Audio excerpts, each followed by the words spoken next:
స్వామి మాకు పక్కన కడిపలంక, ఈ పక్కనే ఉన్న మందేశ్వర స్వామి ఆలయానికి, అదే శనేశ్వర స్వామి ఆలయానికి వెళ్తానంటే మీరు ఆలయానికి వెళ్తారా? మీకు ఏ సమస్య లేకుండా ఆలయానికి వెళ్తారా? వెళితే లేనిపోయిన సమస్యలు చుట్టుకుంటాయి, వెళ్ళకూడదని ఆపేశారు స్వామి. కానీ తర్వాత ఎవరెవరు చెప్పారు అసలు అలాంటిది ఏమి ఉండదు, వెళ్ళి మీరు తెలుసుకోండి అంటే నేను స్వయంగా వచ్చాను.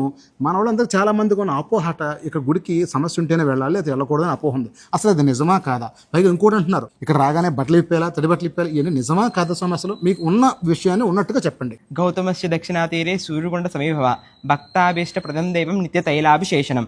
పార్వతీ మందేశ్వర స్వామివారండి. క్షేత్రంలో కొలువై ఉన్నవారు పార్వతీ మందేశ్వర స్వామివారు. శని చేతుల మీదుగా స్వయంగా ప్రతిష్ఠ చేసిన శివలింగం మన ప్రపంచంలోనే ఎక్కడా లేదండి, ఈ క్షేత్రంలోనే ఉంది. త్రేతాయుగంలో ఆలయం అండి ఇది. శని స్వయంగా ఇక్కడికి వచ్చి శివలింగాన్ని ప్రతిష్ఠ చేసి, ఎవరైతే నేను ప్రతిష్ఠ చేసిన శివలింగానికి నువ్వుల నూనెతో అభిషేకం చేసి తిలపిష్ట నివేదన అంటే నువ్వులు బెల్లం కలిపిన చిమ్మిలిని నివేదన చేస్తారో వాళ్ళకి శని వల్ల వచ్చే దోషాలు ఉన్నవని శని వరం ఇచ్చారండి. ప్రతి ఊరిలో శివాలయం ఉంటుందంటే, శివాలయం లేని ఊళ్ళో ఎవరు భోజనం చేయకూడదండి. ఇది ఈ ఊరు శివాలయం. ప్రతి ఊర్లో శివాలయాన్ని దేవతలో, మానవులో, మహారాజు ప్రతిష్ఠిస్తూ ఉంటారు, లేదా స్వయంభూగా వెలుస్తూ ఉంటాయి. ఇది ఈ ఊరు శివాలయం. ఇక్కడ ఈ ఊర్లో శని ప్రతిష్ఠించారు. అలా ఇక్కడ మన భారతదేశంలో ఎక్కడా లేదండి, ఇక్కడ మాత్రమే ఉంది.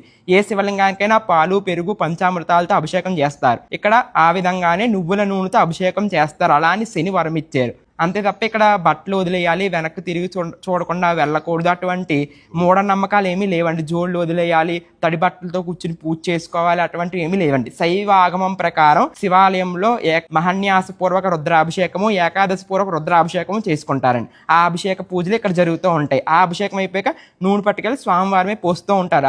అదే అభిషేకం. ఏ శివాలయంలోనే ఇదే పద్ధతి, ఇక్కడ కూడా అదే పద్ధతి. బట్టలు వదిలేయాలి, చెప్పులు వదిలేయాలి, తడి బట్టలతో పూజ చేయాలి, అటువంటి మూఢనమ్మకాలు ఏమీ లేవండి. కాబట్టి ఈ క్షేత్రానికి ఎవరైనా రావచ్చండి. శని దోషాలు ఉన్న వాళ్ళే రావాలని ఏమి లేదండి. శనీశ్వరుడికి అత్యంత ప్రీతిపాత్రమైన నువ్వుల నూనె అండి. ఆ నూనెతో ఇక్కడ ఉన్న శివలింగానికి అభిషేకం చేసుకుంటే శని దోషాలు ఉన్నవన్నీ పోతాయండి. శని దోషం లేని వాళ్ళు కూడా ఇక్కడికి వచ్చి అభిషేకం చేసుకోవచ్చు. భవిష్యత్తులో వాళ్ళపైన శని దృష్టి పడకుండా ఉంటుంది. శనీశ్వరు యొక్క కరుణా కటాక్షాలు ఎల్లప్పుడూ మీ పైన ఉంటాయి.